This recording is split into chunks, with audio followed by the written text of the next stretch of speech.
Hello everyone, आपका मेरे YouTube channel पर स्वागत है। आज मैं चैप्टर 3 के हिंदी मीडियम के लिए नोट्स लेकर आई हूँ 10th क्लास के लिए। तो ये है वो स्ट्रक्चर पर हम प्रतिस्थापन विधि हल करने वाले हैं।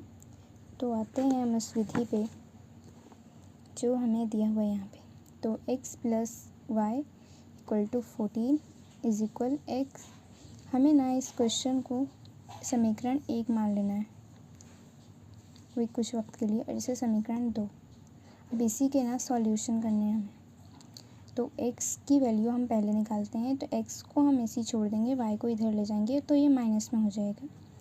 अब लिखेंगे, इसे हम समीकरण 1 मान लेते हैं। समीकरण 1 को 2 में रखने पर, यानी x की वैल्यू को सेकेंड समीकरण में रखने पर, तो हम पहले सेकेंड समीकरण ऐसे ही रखेंगे। यहाँ x की वैल्यू ये दी हुई है 14 - y, तो इसकी जगह पे हम लिखेंगे 14 - y, और -y का -y इज इट इज़ लिख जाएगा, और = 4। अब क्या करेंगे ना, ये 14 है और ये -y है, -y मिलके 2y बन जाएगा, माइनस का 2y, और 14 इधर आ जाएगा। ये प्लस में 14 है इसलिए इधर जाके माइनस में 14 बन जाएगा।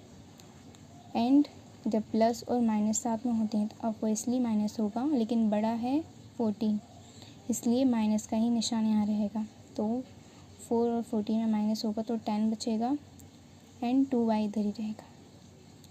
2y में से माइनस का 2y, क्योंकि इनटू में है, गुणा में है, इसलिए भाग में जाएगा, क्योंकि इक्वल के इधर में जा रहा है इसलिए। सो अब माइनस से माइनस की कटिंग हो जाएगी, 2 के टेबल से 5 टाइम में जाएगा। तो y की वैल्यू हमें मिल चुकी है 5। अब y का मान समीकरण 2 में रखने पर, यही समीकरण 2 है, इसमें ही से हमें y का मान रखेंगे।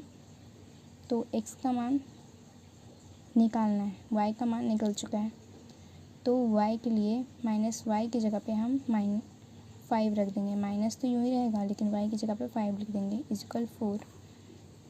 x को यहीं रहने देंगे, -5 है, -5 को उधर जाना होगा, तो माइनस से ये प्लस में बदल जाएगा, और 4 और +5 मिलके 9 बन जाएगा। तो x = 9, ये है हमारा आंसर।